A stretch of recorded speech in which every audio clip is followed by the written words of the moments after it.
So, good afternoon, everyone, and welcome to our webinar this afternoon. I am going to let everyone get signed on and then we'll get started. Got to give everyone a few minutes. How you doing tonight, Tim? I'm doing great. Thanks, Kate. Thank you. Thanks for being on with me again. I mean, you always bring us so much good information. My pleasure. So the number's still going up, and then we're going to get started. So let me go ahead and I'm going to go ahead and go over the CEs and go over all the information. So let's get started. So good afternoon and welcome to your Benco webinar, Gateway 2021, Crossing the Bridge into Dentistry. My name is Kay Huff and I will be your Benco host for this afternoon. Before we get started, I want to go over a few housekeeping rules. Number one, if you're looking for CEs for this program, please make sure, it's really important that you signed up in your legal name. What I mean by that is the name that's on your license. A lot of people will sign up in their nickname, and then if they get audited, we have to go back and change it. So let's just make sure we do it right from the start. So please make sure you sign up in the name that's on your license. Also, if you want CEs for this course, you must sign in on your own device, because that way we will see that you're logged on and it's time stamped. You'll need to stay on for the entire hour in order to receive the CEs. If you're calling in from your cell phone and you're pushing the login app, you're good to go. You know, you're on the login. That's fine. If you're dialing in by your and using a telephone number, we cannot see anything except for your telephone number. So with that being said, what I'm going to need you to do, and don't panic, I'll say this again at the end, I'm going to need you to send me your name, your telephone number, and the title of tonight's course so that we can actually cross-reference those and give you credit for that. So please, and you're going to send that information to practicecoaching@benco.com. Again, that's practicecoaching@benco.com. At the end of the webinar, we'll also ask you to fill out a survey. Not at the end of the webinar, when you receive your CE, you'll also be asked to fill out a survey. Please make sure that you fill it out. Tell us information about things that you want to see or questions that you may have on webinars that you would like for us to put on for you, because we will be happy to do that. Also, at the very, very bottom, you're going to see a button for Q&A. It's going to be really important that if you have any questions for Tim, don't hesitate. Go ahead and type them into the Q&A. Don't use anything but the Q&A button. As Tim is talking, he will either take some time off and answer those, or he'll answer them all at the end. What's nice about that is everyone that's on live will actually get a copy of the Q&A once we're done. So please, you know, Tim has amazing information. And so make sure that you type in those questions, because he loves to answer them for you. And he's got so much wisdom. So with that being said, I get the honor of introducing Tim Twigg, who I have worked with for probably over 15 plus years. Tim is an expert in HR management. Tim has, I can't tell you how many speakings that he's actually done on the speaking circuit and the places that he's actually talked with. And again, he owns Erickson and Associates and does an amazing job with him and his team taking care of our dental offices. So Tim, thank you so much for joining us tonight. I really appreciate you being with me. You are very welcome. I'm just going to dive right in. And so for all of you on the micro course of the webinar tonight, thanks for joining us. Thanks for taking time out of your schedules and your family time to join us this evening. So tonight's topic, as you know, is solving the HR puzzle. So let's just dive in. So over here in practice number one, the day began just like most days. Had a morning huddle. Morning huddle went well. Schedule was pretty full, met goal. There was no one on the schedule who owed a bunch of money, so it looked like it was going to be a pretty good day. About mid-morning, the dentist went into his office because he had a little break, and he noticed in the stack of mail on his desk a big fat envelope from an attorney. He opens it up only to learn that he's being sued for $100,000 for unfair termination, management malpractice, emotional distress, and discrimination. So as you can imagine, with a pit in his stomach, he picks up the phone, he calls his attorney, explains this letter, and says, what are we going to do? And the attorney, of course, said, well, what kind of documentation do you have that will help me defend you against these claims? And basically the dentist's answer was none. And at that point, the attorney says, well, for you to fight this, you can imagine that you will rack up about $75,000 in legal bills. And that's not even talking about whether you're going to win or not. And so when the dentist hears that, he then says to the attorney, well, what do you think we could settle for? And the attorney said, well, I think in a situation like this, we might be able to negotiate a settlement of around $25,000 or $30,000. So with that pit in his stomach growing even more, the dentist authorized the attorney to begin discussions about an out-of-court settlement. Now, let's talk about the nature of this particular practice. Here in this practice, they basically hire someone, they pay them as little as they can get away with, and they don't provide much in the way of benefits. Now, why is that their approach to employment? Well, because they inherently believe that employees can't be trusted, they can't be counted on, and they only care about money, and they're not even really going to stick around. And so therefore, the management approach in this practice is you can't really find good people. So we just get them, we throw them in, sink or swim, hope they work out. Of course, when they aren't working out, then you get really frustrated because of their lack of performance. And so you issue the edict, you better clean up your act and get better, or we're going to terminate you. And in that process, you may keep them for some period of time, even though they may not be a real great employee, because you fear what the next employee might be like. And so finally, you can't stand it. You terminate the person applies for unemployment. And of course, then this just further confirms your belief.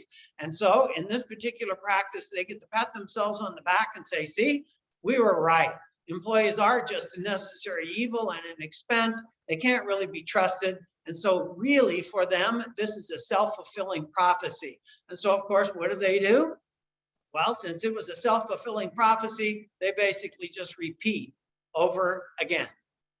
Now, why does this take place? Besides the reasons I've already mentioned, well, here are a number of the reasons, and you look down this list and you simply imagine whether any of these things might apply to you. Now, over here in practice number 2, the day also began like all days, and they had a morning huddle. Schedule looked good, pretty full, no accounts receivable issues, hygiene looked good, looked like it was going to be a pretty good day. Dentist went in at a break, saw a big fat letter from an attorney, opens it up, learns he's going to be sued for $100,000 for all those same things. Picks up the phone, calls his attorney, explains it. Attorney says, well, he says to the attorney, what are we going to do? And the attorney says, well, what do you have in place that will help me defend you? And this particular dentist says, well, I've got a policy manual in place. I've got a signed employment agreement with my employees. I've got job descriptions that delineate the duties and the expectations of the jobs. And I even have some performance reviews in this particular case that show some unsatisfactory work performance. And you can just imagine that the attorney then said, sweet, send me copies of those things. I'll draft a letter back to this other attorney that basically tells him that he's nuts. I've seen this before. Attorneys simply trying to scare dentists into an out-of-court settlement. I'll draft a letter back. I'll lay out all the things that you have. And my guess is that's the last we're going to hear of it. When the dentist hears that, he, with relief, says, okay, I'll get you copies of all that. And he heads back to his next opportunity to treat his next patient. So why did it play out this way? Well, in this practice, they also hire someone they happen to pay competitive wages with a bonus opportunity. And they provide nice benefits. Why? Because they inherently believe that employees can be trusted and counted on, and they'll stick around if they're provided with the right opportunity. Now, why is that their approach? Because they believe good people do exist and can be developed into really quality employees. And as a result, they lay out a 2 to 3 employment and training program with goals. And then they provide feedback and discussions along the way in terms of monitoring those goals and accomplishing those goals. The bottom line is this employee wants to stay.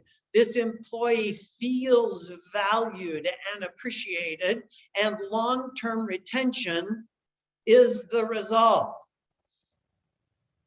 So in their case, they get to say, see, we were right. Employees are a resource. They can be trusted and will do a good job. Again, a self-fulfilling prophecy. So in this case, what do? Well, they simply repeat. My question to you is, well, let's first say, why does this happen in this particular practice? Well, here are their reasons, and you can look down and see how many of these might apply to you. Now, the real bottom line difference between these two practices is how they view human resources. Practice number one, people are just an expense. They're a necessary evil. Practice number two, they are absolutely a resource to be counted on and depended upon. Now, my question to you is, which practice do you think would be more successful? Kind of a no-brainer question. It's really practice number two. And the introspective question for you is, which practice are you?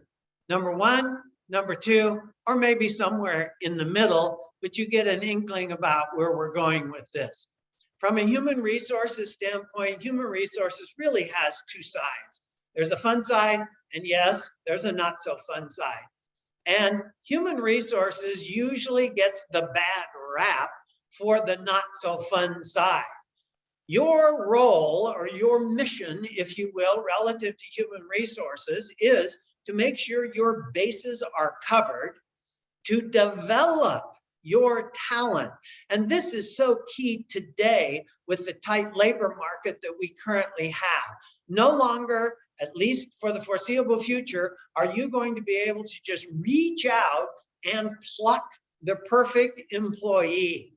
So you have to find people that are a fit for you, and you have to develop talent. And then you want to promote and ensure employee engagement. Of course, the real goal when it's all said and done is retention, and therefore long-term or low turnover. So we've got a 5-part plan here for helping you solve this HR puzzle. The 5 parts are people leadership, your organizational culture, employment compliance, then recruiting, hiring, and onboarding, and employee engagement. The first 3 on the list, the leadership, your organizational culture, and employment compliance, think of these as foundational. They absolutely have to be in place if you're going to have success from an HR standpoint. And it's with this foundation in place that you are then in a position to do a better and a more effective job at recruiting and hiring and onboarding. And if we are more effective in the recruiting and hiring piece, then clearly we set the stage for being able to really tackle employee engagement. Now, for tonight, our focus and our emphasis is just the employment compliance piece. In subsequent courses, if you put in feedback to Benco in subsequent courses, we can tackle any one of these others if there is interest on your part in diving into them and learning more. So from an employment compliance standpoint, well, what is it? Well, let me first tell you what it's not. It's not fun. It's not necessarily sexy. It's certainly not as enjoyable as cutting a crown or maybe doing a surgery or putting some braces on someone. Now, what it is it's actually one of the 4 compliance challenges that just by the nature of owning and running a dental practice, you have to deal with. That's record keeping and your charting, OSHA, HIPAA, and employment compliance. So these are the 4 big employment compliance challenges that every dental office has to deal with. Now, in terms of dealing with them, it's about making sure you have the protocols and procedures and policies in place so that you would know what to do and how to do something in the event that a circumstance or a situation pops up. And of course, the real reason that you do want to spend a little time and energy on this is so that you're preventing problems. You're ultimately protecting the practice, reducing your stress, and really allowing yourself to do what most of you went to dental school to do, and that's to focus on dentistry. It's important to note that from a compliance standpoint today, it actually requires a budget line item. And that budget line item is a recommended 1 to 2% of your overhead that has to go to your record keeping and compliance, your cybersecurity, OSHA, HIPAA, and employment compliance. No longer can you afford really to just fly by the seat of your pants with these areas. So here's a myth, true, false question. As an employer with just a small number of employees, you really don't have to worry about any of these labor laws. They only apply to the big companies. So I want you to think in your mind, okay, true or false?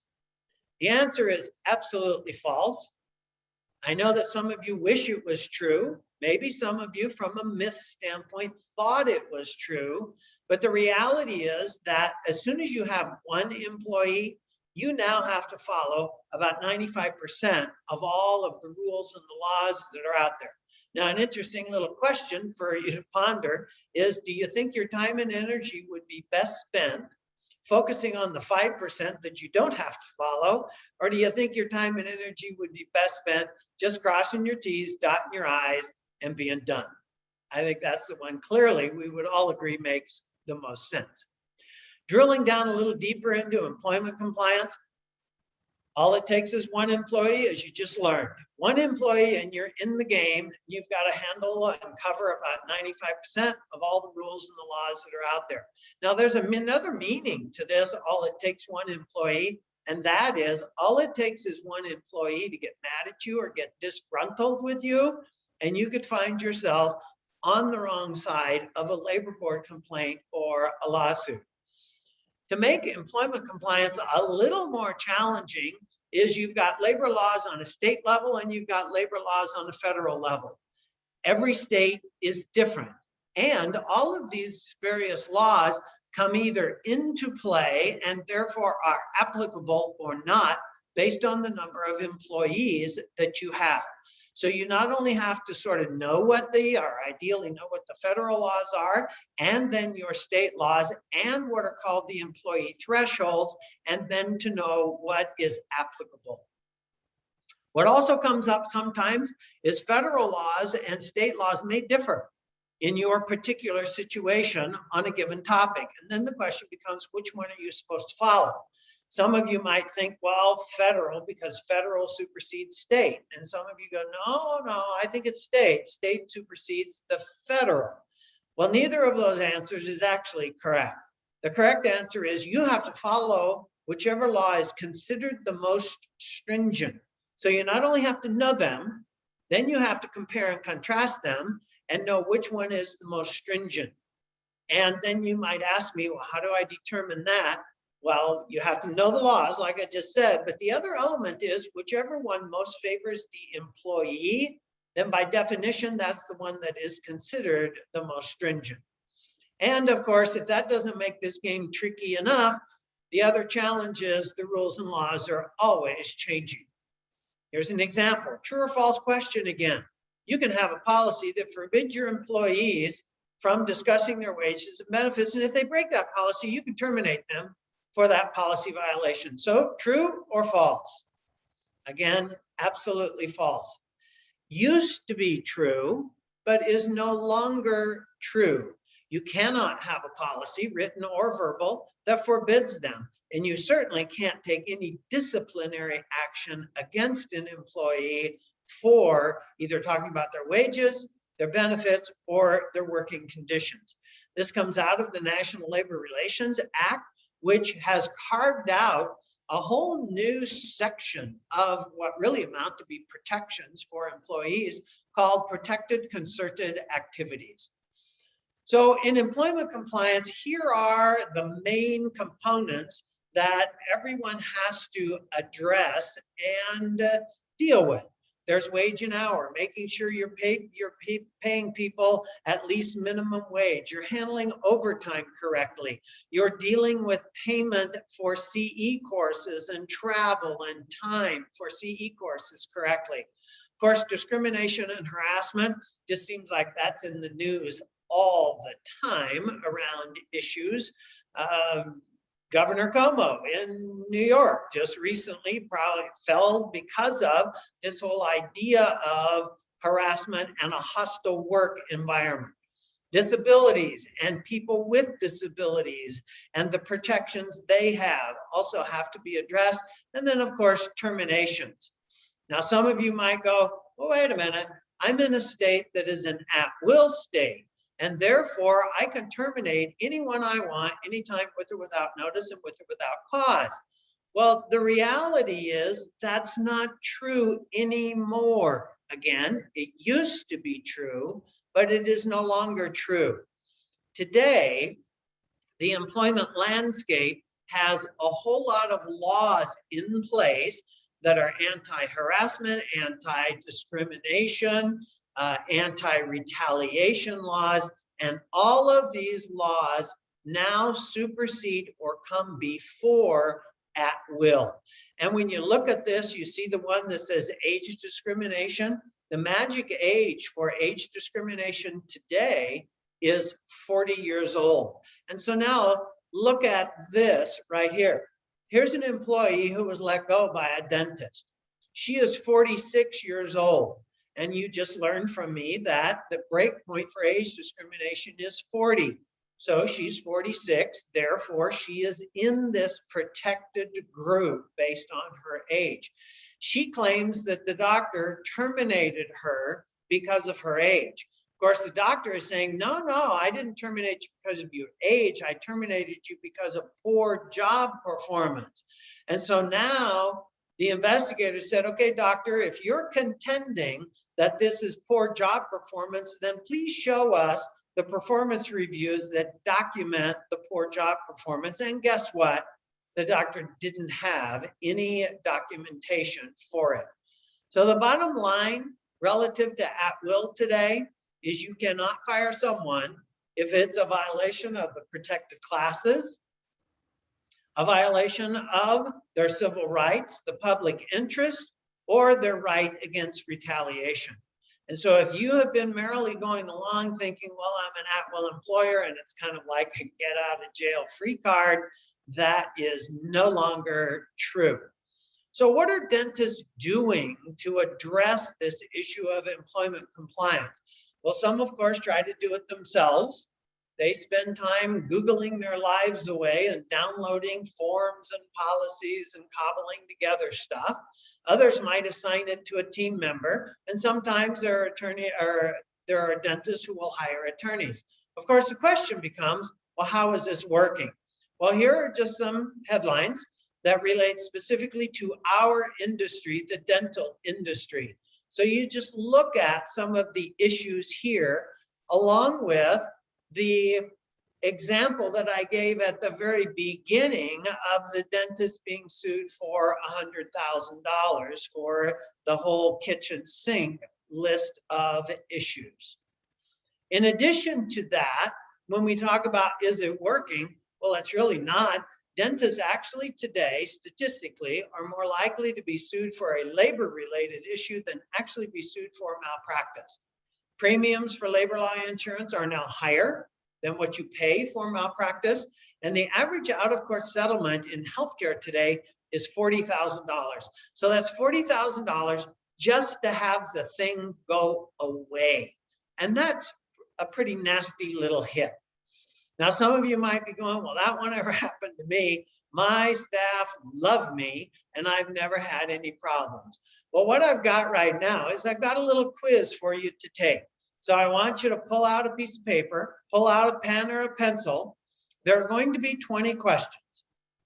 All of the questions are simply yeses and nos. So once I start this, a question comes on the screen.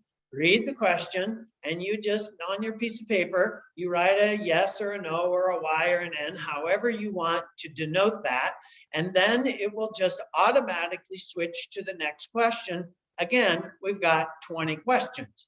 Ready, set, go.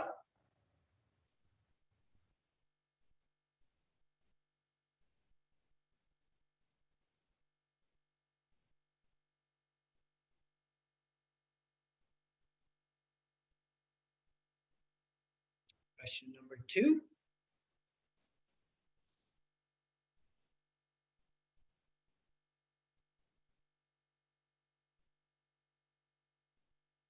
Number 3.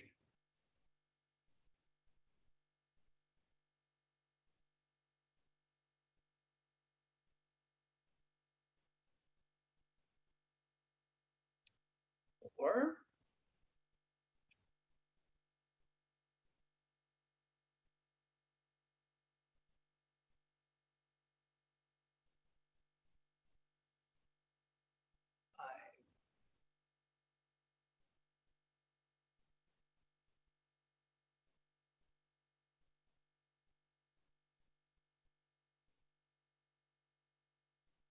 six.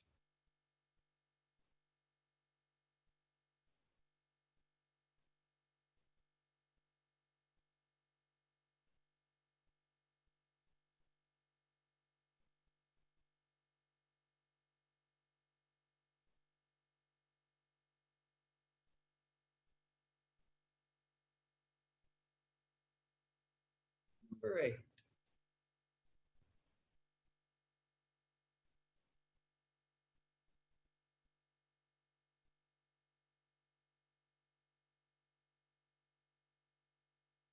Nine.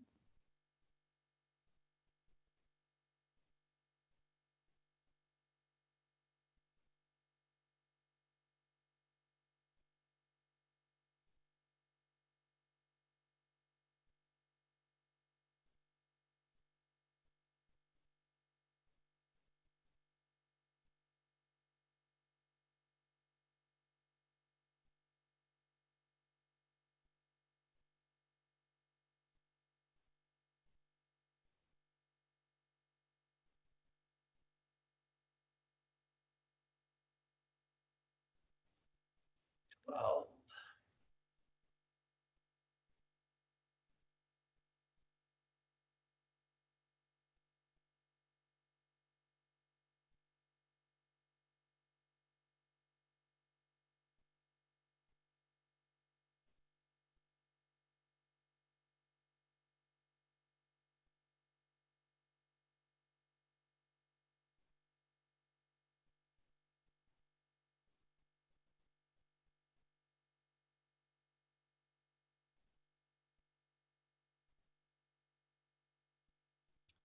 $15.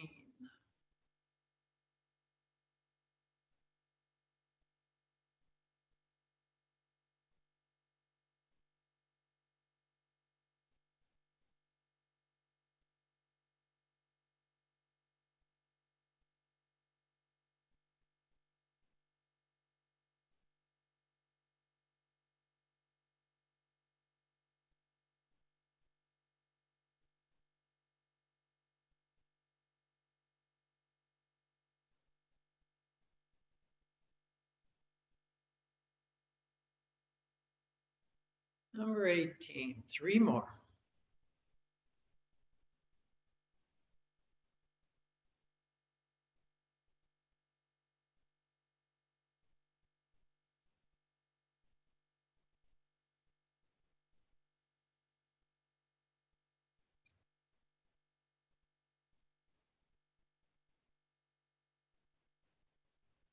Last one.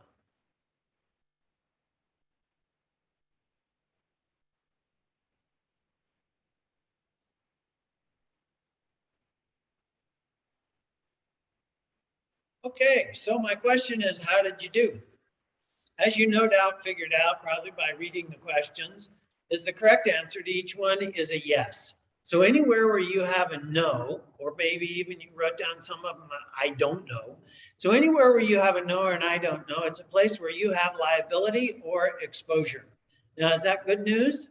Well, on one hand, no, it's not good news. But on the other hand, I would contend it's good news because at least now you know. And if you know, then there is a chance that you might do something about it. What we have going on in dentistry relative to employment compliance and HR is a crisis of denial, apathy, complacency, certainly a lot of assumptions and myths that we've already even talked about. And of course, the question is it worth the gamble? See, most of you are counting on the asset value of your dental practice to be a key component of your long-term retirement plan. And if one of these issues, like we've been talking about, were to come and hit you, it could conceivably put a dent in that planning and the timing associated with it. So of course, is it worth the gamble? And I would contend it's not, and I hope you would agree with me. For any of these things that we've touched on so far to not happen to you, you have to take some action. And that begins with gaining awareness and then having a commitment to deal with the places where you have liability and some exposure, and then take the appropriate action to plug the hole, close the leak, or change things in such a way that you have your bases covered. Now, there's a lot of really great benefits about taking action. One is you're going to have some peace of mind and probably sleep better at night. Another is you'll have the litigation and prevention and protection. You'll have greater hiring success because you'll have a better sense of what you're looking for, the things you can ask and not ask when interviewing that could otherwise get you into trouble. You're going to therefore have fewer misunderstandings in terms of communication and employee relationships. And with less misunderstandings, you're going to have reduced turnover because statistically, misunderstandings is the leading cause of turnover. The impact of turnover is really insidious. There's an emotional toll and there's also a financial toll.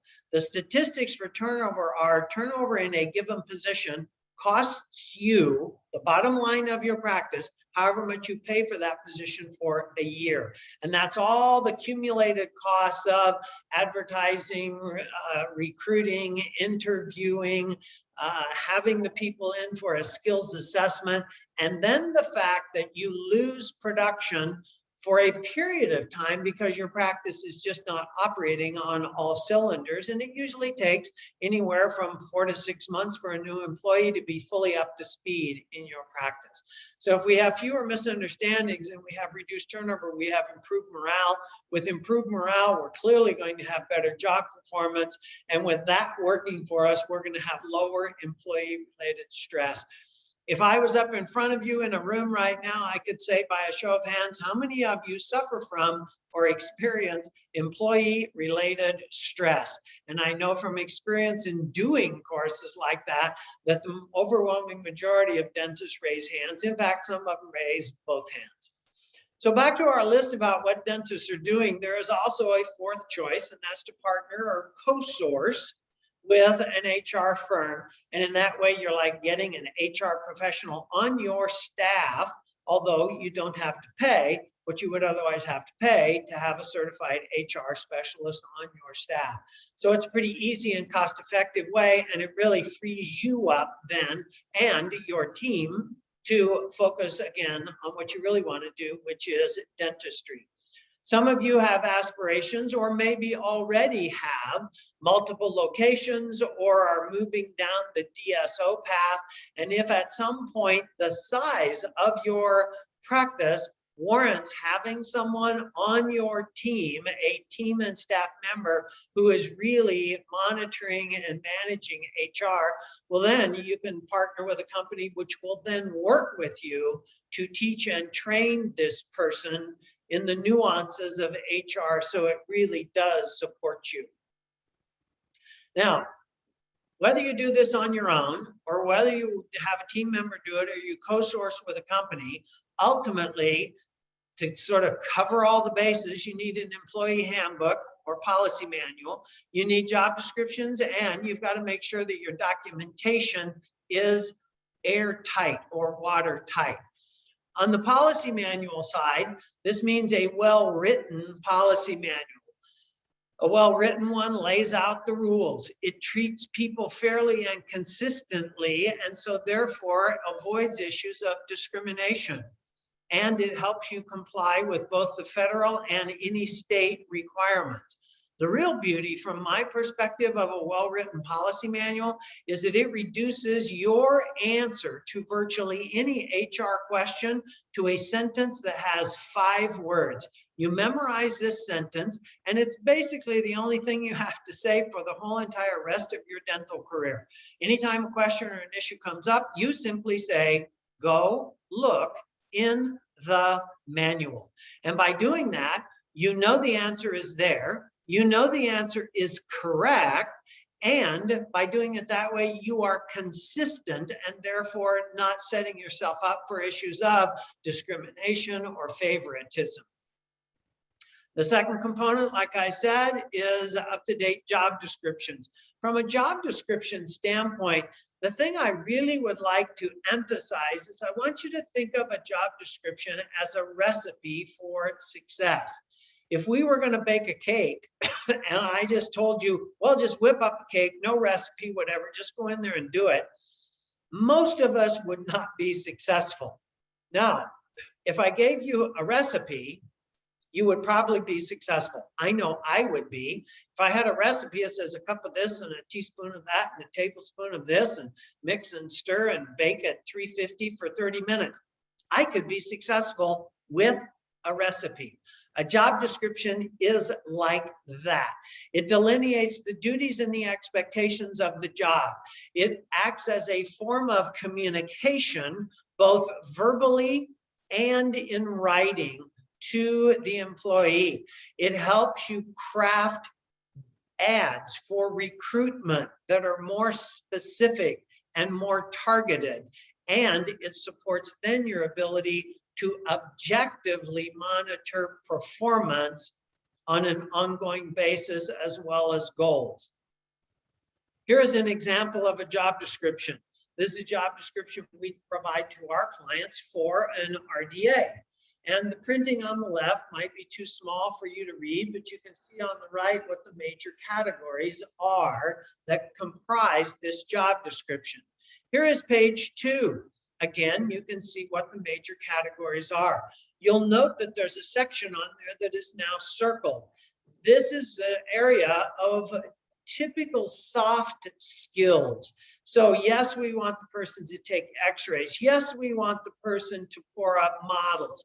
Yes, we want the person to do tray setups and sterilize the instruments. But we also want this person to have a great attitude. And we want this person to work cooperatively with you, the dentist, as well as their coworkers. These are soft skills, and these should be actually built into a job description, because I want you to think for just a minute, when you have an employee that's driving you crazy and you just wish they would vanish or disappear, is it because they're really not doing their job, or is it because their attitude in some way, shape, or form has changed and kind of gone south? What we know from experience is more often than not, it's an attitudinal issue, and you think you're stuck with this person because of that, because they're still taking x-rays and pouring out models. But when you really put some substance in your job descriptions, you can even have requirements of the job being these soft skills. And here's page 3 of our job description. It's just a part of allowing you the latitude to assign additional duties from time to time as necessary. So the third piece is the record keeping and documentation. And just know that if some issue with a labor board complaint or even a lawsuit boils down to your word versus the employees, you are going to lose more than 85% of the time. And the reasons for that is because in a whole lot of instances, there is no documentation. And every lawyer in the whole world says, well, if it's not written down, it really didn't happen. And in this area of employment compliance, like it or not, you, the employer, are presumed or assumed to be guilty until you can prove your innocence. In our legal system, we talk about innocence until proven guilty, or burden of proof. Well, the burden of proof is on you, the employer, not the employee. So from a good documentation standpoint, here are the key components that are necessary to ensure that you've got this airtight, watertight documentation. It objectively outlines the performance deficiencies, sets expectations for improvement. You always have to warn them of potential consequences so they can never come back and say, I didn't know that if I kept doing whatever this was, I might be terminated. You want to include signatures so the person can't come back and say, well, you never really told me that. That's not true. And ideally, there is certainly a little pattern where you gave this person an opportunity to improve the behavior or change, and they did not. So I want to take just a tiny few minutes here and tell you a little bit about us. For those of you that don't know, we're Erickson and Associates. We are a company that just deals in human resources and employment compliance, and we work exclusively with healthcare professionals, and about 85–90% of those healthcare professionals are dentists. We've been doing this for a little over 30 years, and it's all we do. We ensure compliance in all 50 states for our clients all throughout the United States. From a publication standpoint, we've got a regular column that appears in Dental Economics. We end up in Benco's Incisal Edge with articles and a lot of other publications and journals. In terms of recognition, we are also an accredited and approved provider of CE through AGD. So we think that in and of itself speaks pretty highly for our reputation, for the products and the quality service that we provide. So you can think of us as a trusted resource to you when it comes to human resources and employment compliance. What we offer is basically an online HR department. It's called the HR Director. So it's a complete online HR system. We provide all of the installation and implementation, an individualized, personalized policy manual for you that is customized with also customized job descriptions, as well as all the personnel forms to ensure that you've got great documentation. We provide all the training. We keep all of your materials up to date and current as rules and laws change. And then you've got us via a toll-free 800 number for any sort of questions or issues that may come up. If you were to choose to work with us, it looks kind of like this. You say, yep, you want to become a client. We get your account all set up. You'll have a consultation with one of our consultants. The consultant then goes to work and personalizes everything and then sets up a facilitation for an office staff meeting to get everything all in place. And then again, we support you with the job descriptions, the forms, and HR specialist support. If you're a person who already has a policy manual, you've invested some time, energy, or money in it, but you're just wondering, is it really cover all the bases and up to the standards it needs to be? We'll do a review of it and provide you with a report of any missing policies and the illegal or contradictory language and where you might be out of compliance. If you, after reading this report, opt to become a client with us, then we'll apply any monies you spent on the policy manual review to the cost of the HR director. So in that regard, it's not going to cost you anything at all.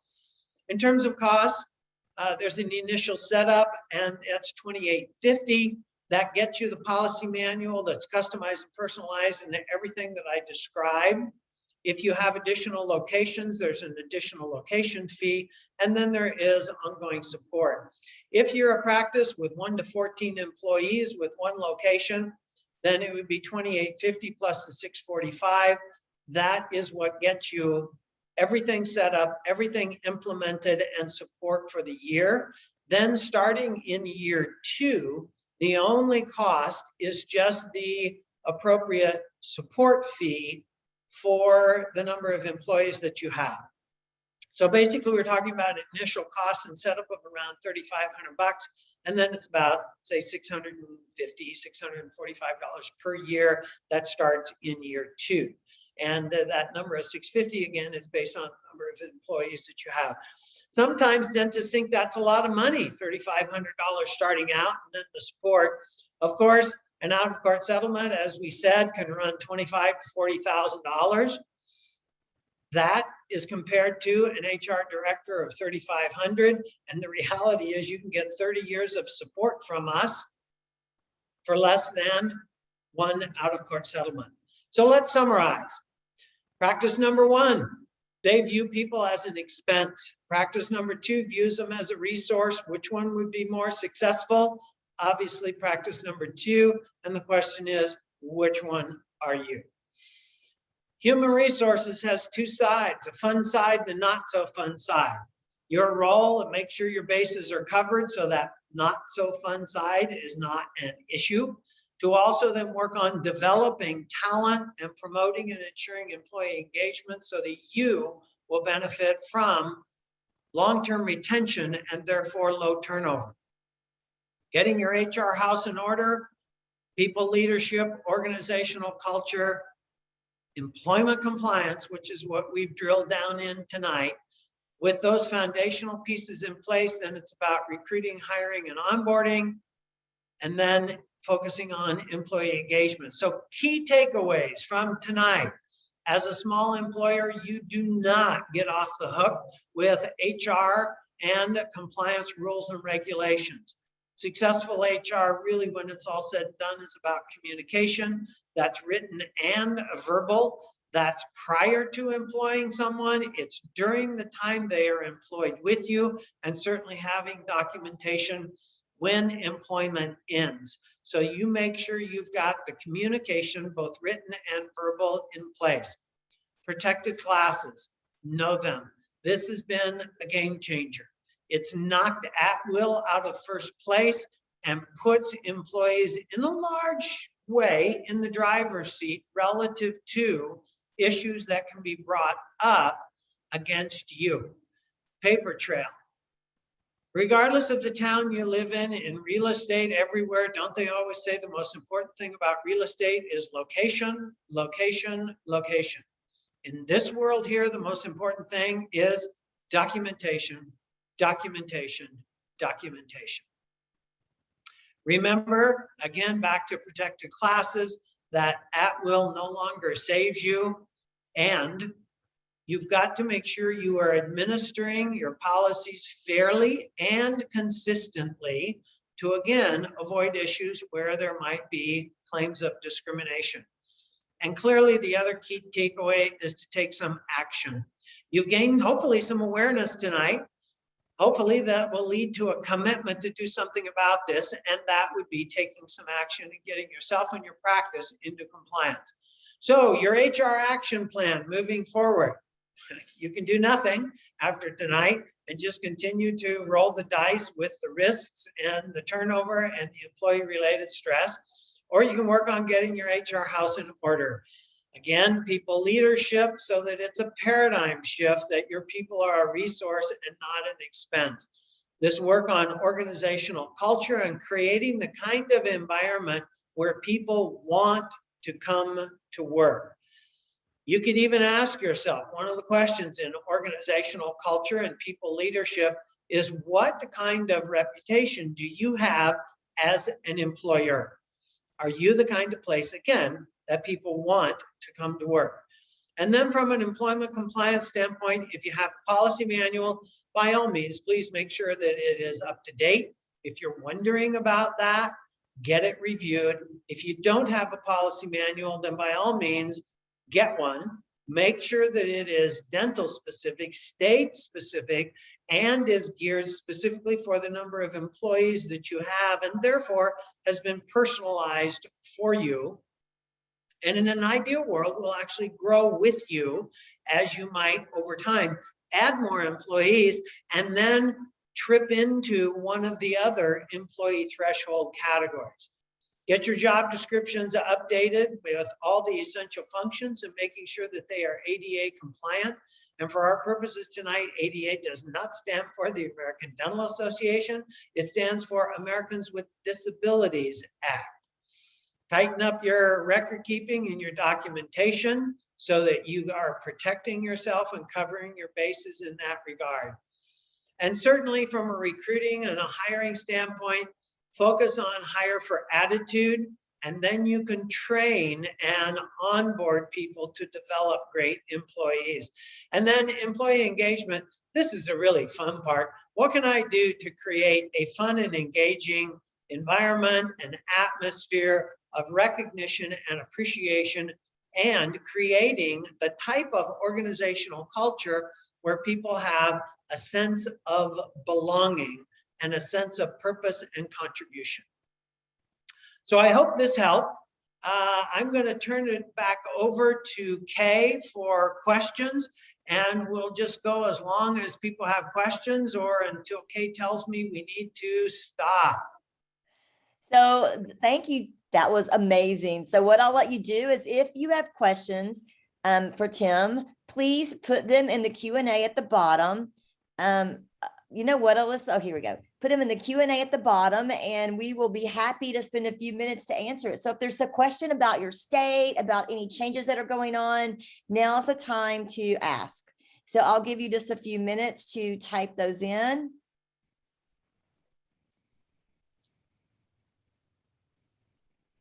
I know that I was out co-traveling today, and I know that a lot of my offices are asking me about, you know, they're having trouble finding employees because they all haven't really gone back to work yet. So if you're in those situations and you have questions about hiring, please make sure you ask those, because Tim has tons of information on that also.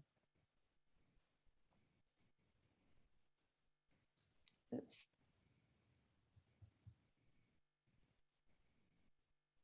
Here we go. Can we make our employees get the COVID shot? Are we allowed to ask patients? Well, the first part of the question is, can we make our employees get COVID vaccine? Yes. Yes, you can mandate vaccination. That being said, though, if an employee refuses or says no, and the reason is religion or some underlying health issue, then you have to, in the labor world, do what's called an accommodation, which means you have to still allow this person to continue to work for you and not be vaccinated because a religious accommodation or an underlying health accommodation does provide, in a sense, an out for getting that. Now, if someone is not vaccinated, though, you can put some hurdles in place, like you can have a requirement that they get tested every single week. Now, if you put that in place, though, just understand that in most states, you will be required to pay for the test and pay for the time while the employee is getting the test administered.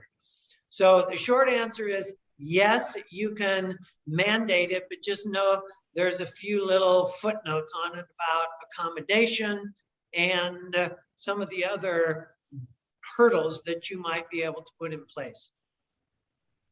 The next question is, when there's a case, no matter what it seems, that the employee seems to always win the case. I think it's misspelled.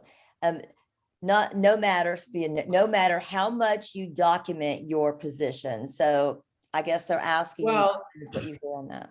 Yeah, I appreciate that there is certainly a perception that the deck is way stacked against you as an employer.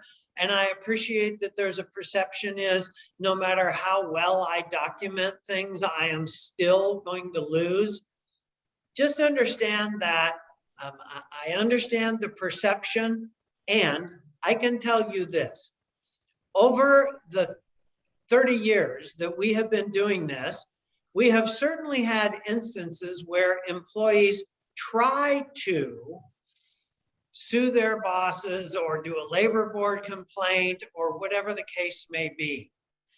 We have yet, knock on wood, we have yet to have an employer lose one of those issues when the employer has been crossing the T's, dotting the I's, and been in compliance. And we've even had instances where employees have taken their dentist to court, the dentist shows up, and actually is showing up with our policy manual and all the documentation, presents their case, and the judge in one particular instance said, I've never had anyone present such clear and compelling evidence on behalf of the dentist, and ruled absolutely in the dentist's favor. So I don't believe it's as cut and dried as we'll never be able to win no matter what, because that certainly is not and has not been our experience. So the next question is that a dental assistant is in her second trimester and refuses to work on a patient on nitrous oxide. You know, is he obligated to let her go do other duties during that time? Can I require her to do otherwise, or what's the correct answer?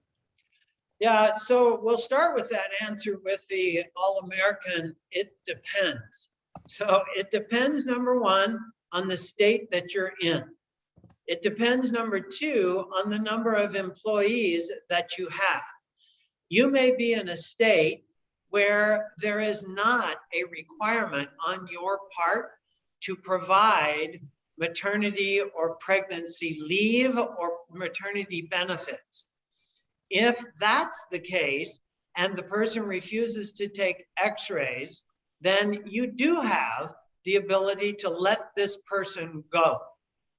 If you're in a state and or based on the number of employees that you have, that you do have a requirement to provide pregnancy leave, the steps are, number one, you learn the person's pregnant. Number two, you find out, you ask this person to get a note from his or from her obstetrician or healthcare professional of any limitations or restrictions that this healthcare professional is going to put on this person relative to being pregnant. Well, if you're asking a healthcare professional to come up with a list of limitations or restrictions pertinent to this person's job, this person needs to take a job description with her to that doctor's appointment, which means you have to have one. And it should again be a comprehensive, complete one, delineating all the duties and responsibilities. So this list comes back.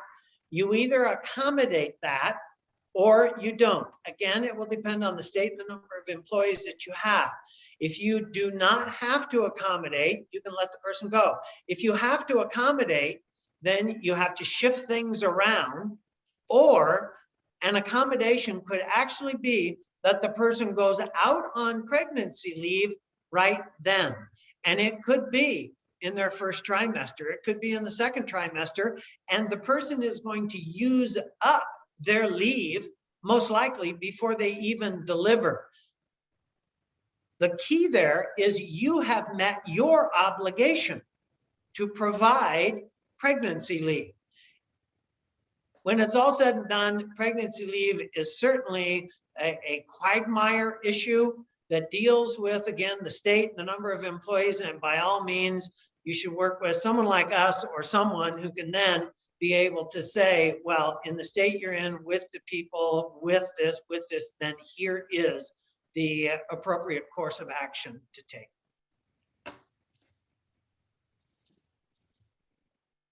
Do we need 2 job descriptions for someone who works front desk duties and dental assistant duties?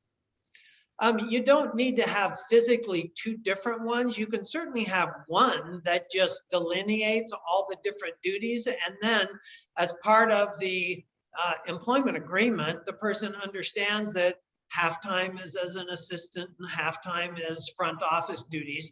So you could have 2 separate ones, or you can certainly, for all intents and purposes, take those 2 separate ones and merge them together to have one that delineates all the duties and responsibilities pertinent to this particular person.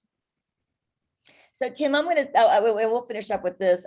This is the one thing I will tell you. When I'm out coaching, I find a lot of offices will either buy a generic book or bring a book in from somebody else. And, you know, the one thing that I love about working with your manual is that you actually will update it throughout the year, because those manuals change. I know that you will send out, your team sends out an alert because all of a sudden a new law has changed. A good example was the marijuana law. You know, it changes, it's every single state. So I do think, can you just speak a little bit to that, to where the difference is when they just get a book and do it generically, it really and truly doesn't cover them, though they need to be covered. Am I correct? Well, yeah, in general, that is true. It doesn't cover you because it's pretty hard to end up with a generic manual that really does then dive into the specifics in a given state or issues about employee thresholds. In our case, yes, our whole platform is built around the number of employees you have. It's built around the state that you're in.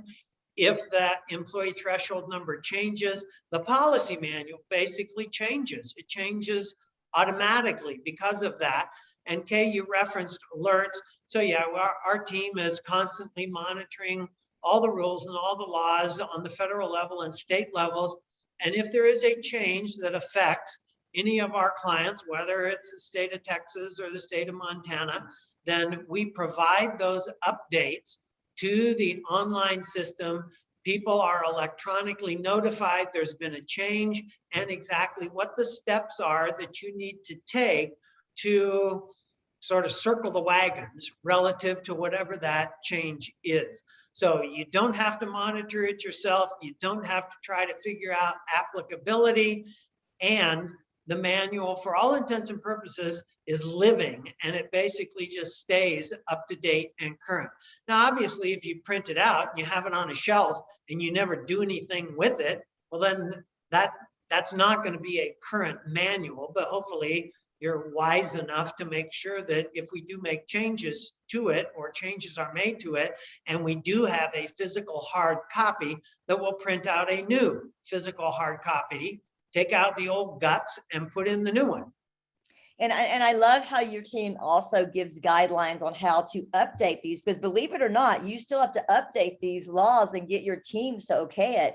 So to protect yourself, it's not just about there's a change. Well, there's a change, but now we have to also inform our team. And I've seen you guys in action and I can't say enough about it. So, and I get those calls. It seems like the last minute, all of a sudden the doctor will call because something happened and now all of a sudden they need help. And I love it that your team is right there with them to help them and back them up. So I've never had anyone that you didn't help. And so I appreciate that. Thank you for all of the information tonight. You are simply amazing. Let's go through these next two, and then we'll talk about your workshop. You want to go ahead and change the slide, Alyssa? So please make sure you scan this, see the QR code. This will give you all of it'll take you to our website, which will keep you informed with all of our upcoming workshops and our webinars.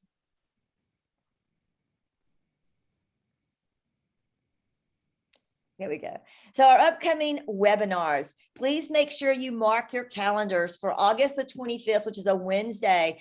We are going to have some amazing, it seems like when your equipment gets messed up in your office, you're calling at the last minute frantically. And so we're going to have one that says maximize your production through increasing equipment uptime, because believe it or not, if your sterilizer goes down or anything like that, your compressor, you are closed down. How do we prevent that? This is going to be a very good educational webinar. So please make sure you sign up for this one, August the 25th, 6:45 to 8 p.m.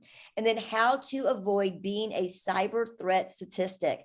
Another great webinar that's going to be held on September the 1st at 6:45 to 8 p.m. Eastern time. So both of these are Eastern time. You will get a lot of great information. So please make sure you get signed up for that. Even if you can't make it, we will send you out the webinar afterwards. Although being live, you'll get the CEs. Go ahead, Alyssa. All right, well, I'll let you do this one, Tim. Well, I get to be back with you on September 29th, and you can see it's from 6 to 8 Eastern time. And our focus that night is bonus and incentive plans. And bonus and incentive plans are amazing to have in your practice as a way of creating psychic ownership. From a real financial bottom line standpoint, it's a way of shifting some fixed overhead to be variable overhead, but it's really designed to get everyone on the same page, create stakeholders with everyone. So we will go through the whys and wherefores of a bonus plan, the components, how to make it work, the calculations, and what we're even going to talk about, okay, here's what not to do, or here are some of the pitfalls and problems so to avoid. And we'll talk about a bonus plan and system in particular that just really works and has worked for years and years and years in dental offices. So it'll be a real fun time. This is going to be a great workshop. So this is going to be 2 hours. Definitely, we limit the seats. So please make sure you save your seat. All you have to do to register is go to shop.benco.com and put in the item number, which is 5898-639, and that will take you straight to the registration. And if you need any help with it, you can also reach out to Alyssa. Alyssa's more than happy to help you. You can reach Alyssa at practicecoaching@benco.com. Again, that's practicecoaching@benco.com. So again, thank everyone for tonight, for signing on. If you have any questions, if you've signed on your telephone and you need to give me your phone number and your name, please make sure you send that information to practicecoaching@benco.com, and we will make sure we cross-reference that for you. Please make sure when you get your CE that you give us some feedback, fill it out, let us know what you want to see so that we can make sure we're taking good care of you. Tim, thank you for tonight. You are super amazing. I really appreciate you and your team and all you guys do for dentistry. Awesome. Thanks so much. Bye, guys. Bye.